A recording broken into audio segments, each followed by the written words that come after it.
Chapter 13. Primary Occupations. Even as man fulfills his needs, he tries to enrich his life. For this, he does different types of work. These are called occupations. In the 7th standard, we have obtained preliminary information about occupations. In this and the following chapter, we shall seek more information on occupations. Primary occupations. The occupations based on natural resources are called primary occupations. Hunting, collection of forest produce, animal rearing, fishing, farming, that is agriculture, mining, etc. are primary occupations. In order to fulfill the increasing demands made by the growing population and in order to find an alternative to human labor, mechanization was introduced in primary occupations. The following table shows the natural resources required for primary occupations, the factors that influence them, and the effects of natural hazards on those occupations. Study the table. Primary occupations. Agriculture. Necessary natural resources: land, soil, sunlight, water. Influencing factors: natural, slope of land, quality of soil, conducive climate, regularity in rainfall. Man-made: seeds, organic and chemical fertilizers, pesticides, implements, irrigation facilities. Natural hazards and effects: storms, excessive rains, floods, soil erosion, loss of crops, famine, locust attack, fungal pest attack, loss of crops. Primary occupations. Animal husbandry. Necessary natural resources: land, vegetation, animals, water, sunlight. Influencing factors: natural, availability of fodder crops, vegetation, conducive climate. Man-made: different breeds of animals, veterinary facilities. Natural hazards and effects: floods, heat or cold waves, famine, epidemics, loss of animal life. Primary occupations. Fishing. Necessary natural resources: marine flora, water, aquatic biodiversity. Influencing factors: natural, extensive continental shelves, confluence of hot and cold currents, growth of planktons. Man-made: fishing boats, fishing nets, cold storages, processing centers. Natural hazards and effects: cyclones, tsunami waves, loss of life and property. Primary occupations. Mining. Necessary natural resources: minerals. Influencing factors: natural, concentration and quality of minerals, physical setting. Man-made: technology, machinery, transport facilities, labor, capital. Natural hazards and effects: accidents due to seepage of groundwater and collapse of ceiling, fire, loss of life and property, closure of mines, unemployment. Agriculture. This is the most important occupation so far as the subsistence of human beings is considered. The food requirement of the entire human race is fulfilled through this occupation. Besides, this occupation provides raw materials to a large number of industries. Hence, agriculture is considered to have an all-encompassing nature. On the basis of the size of farms, farming methods, that is, techniques, crops grown, purpose of farming, etc., different farming types are identified. Of these, we shall study the following types: intensive agriculture, extensive agriculture, plantation agriculture. See figure 13.2. Intensive agriculture. In the areas where population is dense, attempts are made to obtain maximum production from small-sized farms. This type of agriculture is called intensive agriculture. In order to increase the production, maximum use is made of hybrid seeds, chemical fertilizers and irrigation facilities. Small size of farms, limited mechanization, maximum use of human and bovine resources, need of cultivating different crops mainly for subsistence are characteristics of intensive agriculture. In India and in a number of South Asian countries, this type of agriculture is being practiced for many centuries. Extensive agriculture.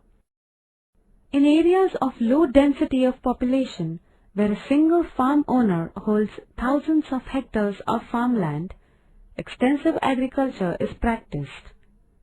As this type of agriculture is spread over vast plains, machines are used for various farming activities. Wheat and corn are the main crops taken in this type of agriculture. Most of the farm produce is sold in markets. Hence, this farming is also called commercial grain farming.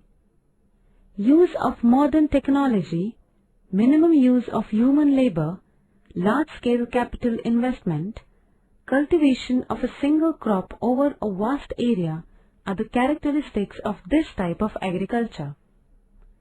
Extensive agriculture is not seen much in India. However, in countries like the United States of America, Canada, Russia, extensive agriculture is practiced. Plantation agriculture. This type of agriculture is practiced in Asian and African countries, but it was initiated in these areas by European colonizers. They needed an assured and continued supply of tea, coffee, cocoa, and other beverages, and of raw materials like rubber required in various industries. For this purpose, they established various companies and initiated this agriculture. In this type, a single crop like tea, coffee, cocoa, rubber, coconut, etc. is taken over extensive land stretches year after year. This type of agriculture is practiced on a commercial basis and using scientific methods. Large sizes of farms, requirement of skilled and unskilled labor, high order capital requirement are the characteristics of plantation agriculture. In most of the plantations, from once sown plants, production is obtained for many years. In India, plantation agriculture is practiced in states like Assam, Kerala, Karnataka, Jammu and Kashmir, and Himachal Pradesh. Animal husbandry. Animals are used in agriculture, transport, and many other types of work. Moreover, we get milk, eggs, meat, skin, that is leather, etc. from animals. Hence, animals like cows, oxes, buffaloes, horses, pigs, and poultry, birds, etc. are reared. Animal husbandry as a subsidiary occupation. This occupation is practiced as subsidiary to agriculture for the following reasons. The energy required in agriculture can be obtained as animate energy. The financial requirement of farmers can be partly fulfilled through it. Animals provide manure required for agriculture. Grass and other fodder required for animals can be obtained through agriculture. In order to fulfill the urban demand for milk and milk products, animal husbandry and cooperative dairy industry was established on a large scale at Charisgaon, Varnanagar, Mumbai in Maharashtra, and at Anand in Gujarat. This gave momentum to the project White Revolution or Operation Flood in India. Animal husbandry as a main occupation. In India, some tribes practice animal husbandry as their main occupation.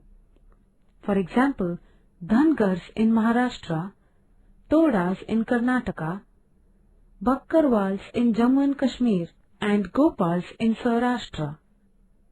In the world, animal husbandry is practiced on a commercial level in the temperate grasslands like the prairies in North America, pampas in South America, velds in South Africa, and downs in Australia. See figure 13.3. Through this, milk and milk products as well as meat is produced on a large scale. It contributes to the national income. Fishery. Due to the growing population, fisheries have gained importance along the agriculture and animal husbandry.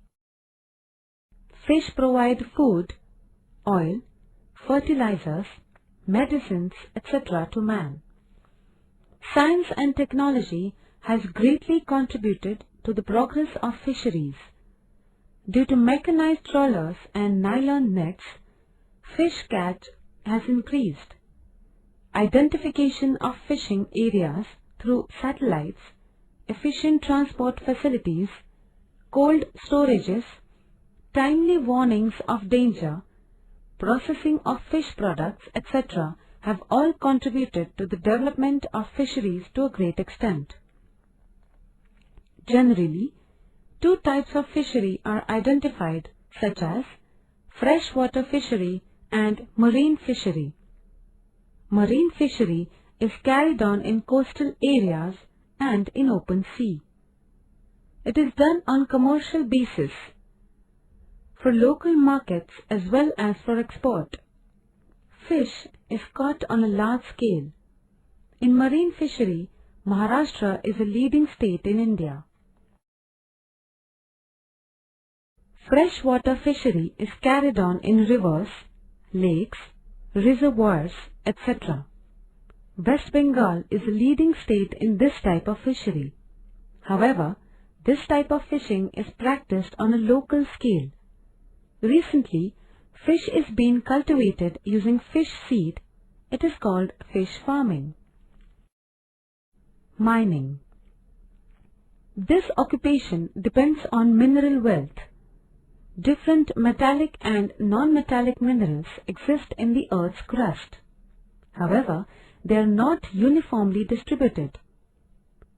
Specific minerals are concentrated at particular locations. This occupation can be profitable if it is started at locations where a mineral is available in sufficient quantities. Therefore, this occupation is called a location-specific occupation. For example, Jharkhand and Goa states have large reserves of iron ore. Hence, mining has concentrated in these states. For mining occupation, besides the availability of the mineral, labor, capital and transport facilities are essential. Due to mechanization, this occupation has now started developing further. Machines like drillers, crushers, cranes, etc. are used in this occupation. Electrically operated cradles or lifts are used to take laborers deep into the mines. As electricity supply and facilities of ventilation are now created deeper into the mines, the intensity and frequency of accidents has reduced considerably. However, accidents like collapse of ceiling, flooding of groundwater in the mines do occur. Therefore, this is considered to be an accident-prone occupation. Ill effects of mining on the environment. Extraction of minerals using machines can lead to terrible noise pollution. During this work, huge amounts of dust get mixed in the surrounding air, leading to air pollution.